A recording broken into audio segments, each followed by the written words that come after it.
तो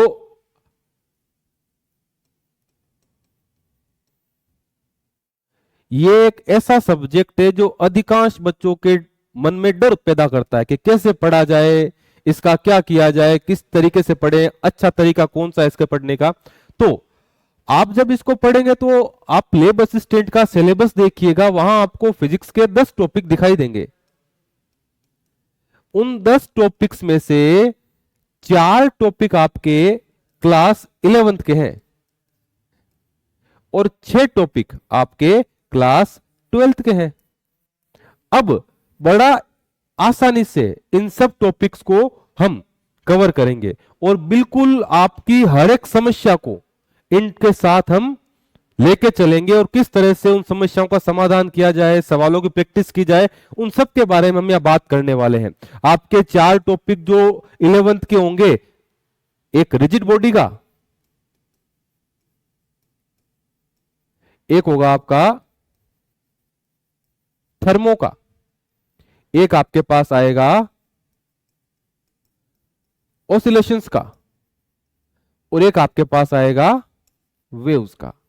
मतलब कि जो 4 टॉपिक आपके 12th के हैं, पहला है दृढ़ पिंड का या दृढ़ पिंड गति की, जिसमें हम दृढ़ पिंड की, घूर्णन गति की, जड़त्व आघूर्ण की, बल आघूर्ण की, कोणीय संवेग की, इन सब की बातें करेंगे।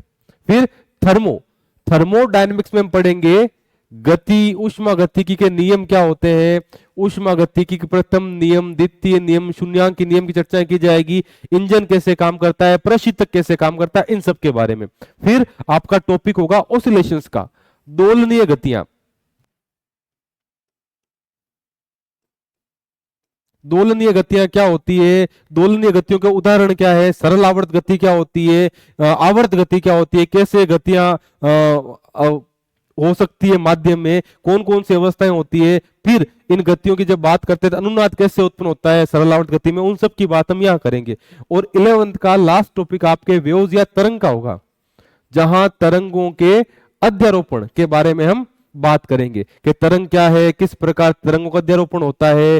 फिर अध्यारोपण में आप देखेंगे व्यतिकरण कैसे होता है, अप्रगामी तरंगे क्या है, विस्पंद क्या है, लिसाजू की आकृतियां क्या है, उन सब के बारे में बात की जाएगी। और फिर आप बात करेंगे डोपलर इफेक्ट के बारे में, डोपलर इफेक्ट क्या होता है। तो ये जो 4 पॉइंट आपको देखने को मिलेंगे, ये चारों आपके 11th के सेगमेंट से लिए गए हैं। और आप कहेंगे 12th से आपके 6 टॉपिक हैं, 12th में आपको 6 टॉपिक दिखाई देंगे।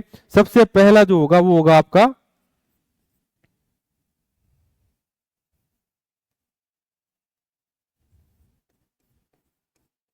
इलेक्ट्रोस्टेट या स्थिर वैद्युतिकी। इसमें कूलाम का नियम क्या है, गाउस का नियम क्या है, विद्युत फ्लक्स क्या होता है, गाउस के नियम के अनुप्रयोग क्या क्या है, उन सब के बारे में बात की जाएगी।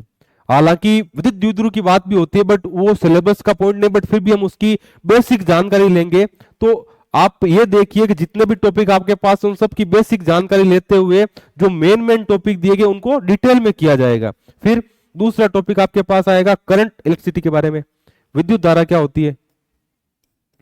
इसमें ओम का नियम है, प्रतिरोध है, सेलों का संयोजन कैसे होता है, प्रतिरोधों का संयोजन क्या होता है, सेल कैसे काम करते हैं। फिर किरचॉफ के नियम क्या है, व्हीटस्टोन सेतु क्या है, मीटर ब्रिज क्या होता है, पोटेंशियोमीटर क्या होता है, उन सब के बारे में।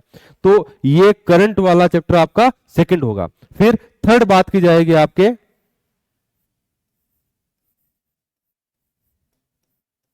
ऑप्टिक्स की, जिसमें रे ऑप्टिक्स और वेव ऑप्टिक्स दोनों इंक्लूड हैं। जो 12th का थर्ड टॉपिक आपके पास होगा जिसमें रे ऑप्टिक्स और वेव ऑप्टिक्स शामिल है। और फिर आप बात करेंगे चैप्टर नंबर 12th का जो चौथा पार्ट होगा वो होगा एटॉमिक फिजिक्स, या एटम कह सकते हैं आप, एटॉमिक फिजिक्स कह दीजिए, परमाणुीय भौतिकी, जिसमें परमाणु की बात की जाएगी और इसका सबसे महत्वपूर्ण भाग रहेगा बोहर का एटॉमिक मॉडल क्या होता है। फिर अगला आपके पास आएगा न्यूक्लियर फिजिक्स, नाभिकीय भौतिकी, और सबसे लास्ट आपके पास रहेगा सेमीकंडक्टर। तो इन 10 टॉपिक को 12th के 6 टॉपिक और 11th के 4 टॉपिक, इनको मिला करके आपके लगभग 33 से 35 क्वेश्चन आने के चांसेस बनते हैं लेब असिस्टेंट में।